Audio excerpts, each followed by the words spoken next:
Welcome back to Face the Nation. I'm John Dickerson. It's been a year since 12 Dallas police officers were shot by a sniper, 5 of them fatally, at demonstrations against the use of excessive force by police officers. Tributes were held around the country Friday in honor of those lost. We're honored to welcome former Dallas Police Chief David Brown. He's written a book. It's called Called to Rise.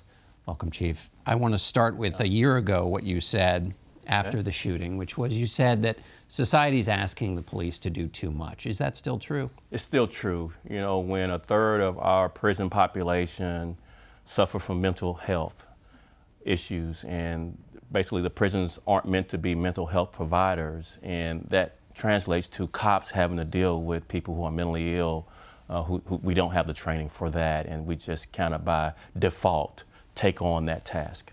Have any police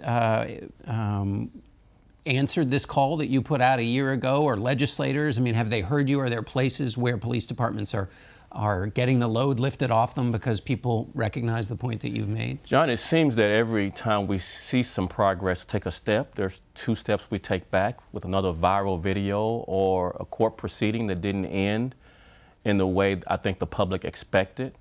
And so we stay divided in this conversation about the role of policing in the 21st century, and particularly in communities of color. Mm-hmm.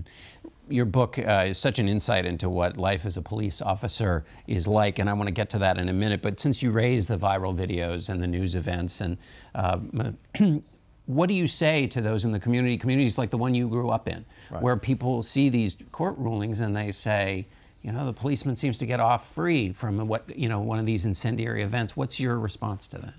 That officers are willing to sacrifice their lives for these communities, that they give their all, particularly white cops. It's still, in many departments, a majority white officers are on the police force, and they go into these communities and they risk their lives. Just this week, we had a really bad time for policing with the officer in New York and the officer in San Antonio being shot and killed in the line of duty by ambush, by suspects. And so there's no question that the cop on the beat is sacrificing and committing their life to protect all of us, including communities of color. But at the same time, I don't think there's a contradiction in saying that communities of color do get treated differently by those few officers that don't deserve to be in the profession. And there's a small number, but for these communities, this becomes their worldview. First, from the side of the police, one of the stories you tell in your book about the mindset of what it's like to be a police officer, where you see threats where regular civilians don't. And I love the story you told about your mentor that you still had lunch with, a veteran, a retired police officer, and why he chooses to sit the way he does. Right, so cops deal in possibilities, obviously, and we obviously can be perceived as very paranoid about what's happening, even at a restaurant, at dinner with a friend. We want to sit with our backs where we're facing the door and can see who's coming in. Even though retired cops, 80-year-old gentleman I have lunch with, he's always the first inside so he can have that perfect seat. He's been retired long, and again, it is the paranoia, almost a hypervigilance that's required to make it through your shift, to stay alive as a cop. So if that's the mindset people need to learn that police have and to do their job, how do police learn about the mindset of the community? What's the solution there in terms of getting, to walk in the other person's shoes? How do you solve that? I'm a big proponent. In my book, I describe how I transformed to a community-oriented policing type of police chief, because without the community, we cannot be successful in the best ways to protect it, because the community's priorities should be the police department's priorities. We're public servants. We should be serving these communities. Yes, you've got the Operation Kitchen Sink. You were skeptical, though, at first about community policing. Very much so. Actually, kicking and screaming, I went to a community policing assignment. I was hired on in 1983. This was the war on drugs, the height of the mass incarceration. So I came into the profession believing that, let's put them all in jail and let God sort them out. And what I understood later as I matured in the profession is that there's only so much jail bed space,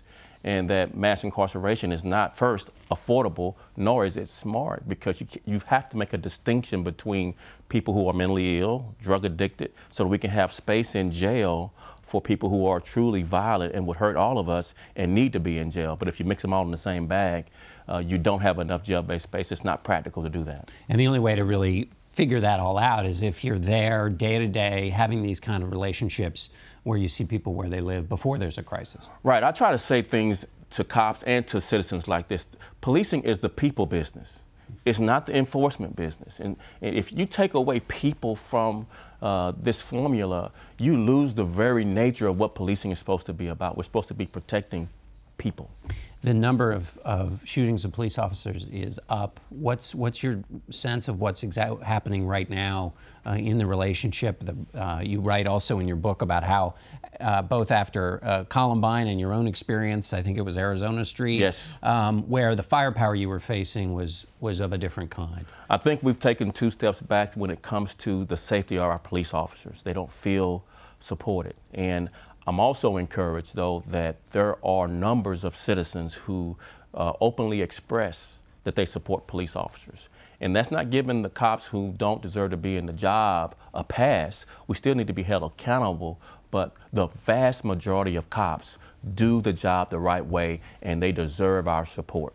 There was a Pew study at the beginning of the year that found that 72% of police interviewed said their colleagues are now more hesitant because of that, what you described. Before we go, I want you to tell one last story, which is about an experience you had that changed your life when you were young, about a guy named Mike. Tell people that story. Yes, Mike Hillenburg. Real quick story. In 6th grade, I was part of busing, desegregation in this country, and I was bused to an all-white school. Mike Hillenburg was a white kid, and obviously you can tell I'm black, and we were both 11 years old, and he invited me home for dinner because he saw the difficulties I was having in school, and that transformed my worldview of race.